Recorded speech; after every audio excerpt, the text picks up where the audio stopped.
Welcome to the second video of the entire history of series. The Opel Olympia Rekord. The Opel to achieve success for Opel after the Second World War.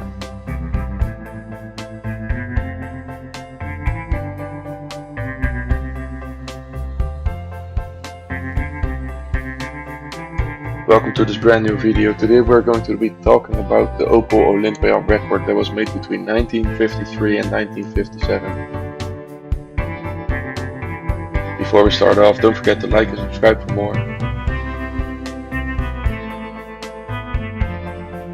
The Opel Olympia Rekord was the successor of the Opel Olympia, which was made before and after the war, and was revolutionary as it had a proper limousine body instead of the 1930s or 1940s body styles.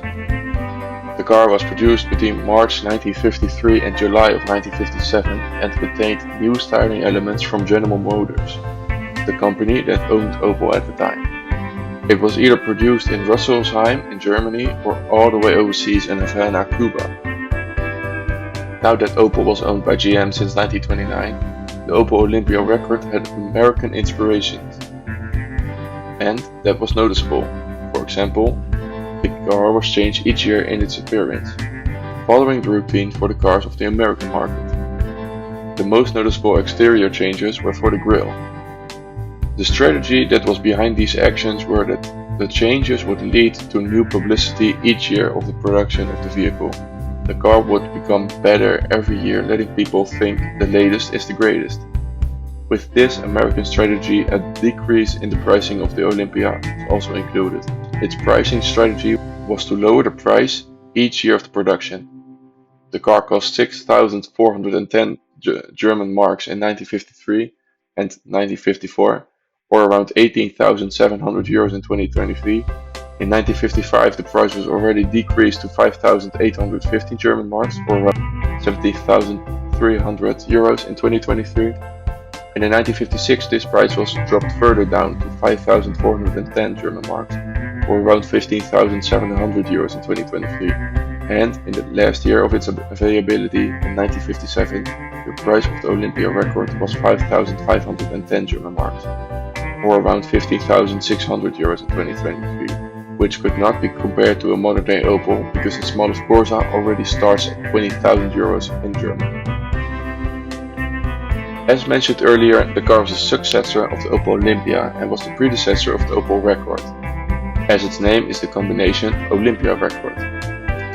During the production the car received multiple body styles and facelifts, such as a 4-door limousine or a caravan, better known as a station wagon. However, it did not receive a wide amount of engine options, as the only engine that was available was the same 1.5-liter inline-4, which was updated since the Opel Olympia. The engine of the Opel Olympia Rekord was also used in the 1937 Olympia and was changed very little since then. The only difference was a small increase in power, as it produced 37 horsepower in the 1937 Opel Olympia and now produced 40 horsepower, 94 Nm and a top speed of 120 km/h, 0 to 100 time of 31.7 seconds for the sedan and 37.5 seconds for the caravan. This engine was fitted in all Olympia Rekord up to 1956, when the engine was finally improved due to an increase from 6.3 to 1 in 1963 or 1964 to 6.5 to 1 in 1965 to 6.9 to 1 in 1956 and 1957. This led to an increase in power from 40 to 45 horsepower and 94 to 107 Nm. This also meant that the top speed and the acceleration was improved. The new 0 to 100 time of the limousine was improved from 31.7 seconds to 25.9 seconds, and from the caravan from 37.5 seconds to 28.9 seconds. Quite an improvement.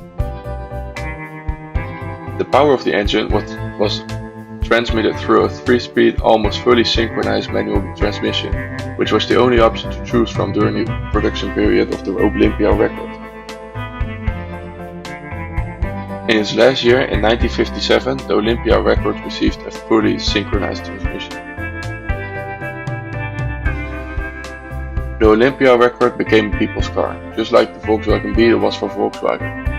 Its increase in quality and decrease in price throughout the years led to a successful selling point for Opel, with 129,000 units sold in 1954, 125,000 units sold in 1955, 139,000 units sold in 1956, and even 162,000 units being sold in 1957. The Olympia Rekord was produced up until halfway 1957. At that time, around 580,000 Olympia Rekords were produced, making it the most successful Opel to be produced at the time. It succeeded the success of its predecessor, the Olympia, and turned Opel's reputation around after some negative reputation points Opel had because of the Second World War activities. Eventually, the Rekord Olympia name was used for another 2 years up to 1959, because of Opel Olympia Rekord P, using the Opel Olympia Rekord name for its first 2 years of production. Later in 1959 and up, this was removed, as the name now was only Rekord. Competition for the Opel Olympia were the Ford Taunus 12M that was produced between 1952 and 1959. That was powered by a 1.2 liter engine that produced 38 horsepower, a top speed of 105 to 112 km an hour. This model was produced 247,174 times and was also quite successful, just like the Olympia Rekord. Another example is the DKW F91 that was made between 1953 and 1957, just like the Opel Olympia Rekord. This vehicle was powered by a 0.9 liter engine that produced 34 horsepower and a top 115 km an hour. This vehicle was also produced a lot, as 74,000 units were made, making it successful, but not even as close as the success of the Ford Taunus and not even near the success of the Opel Olympia Rekord. Thank you for watching this video. In the next video we will be talking about the previously called Opel Rekord or Opel Olympia Rekord B that was produced between 1957 and 1960 and also has a very interesting history. Please like and subscribe for more, and I'll see you in the next video.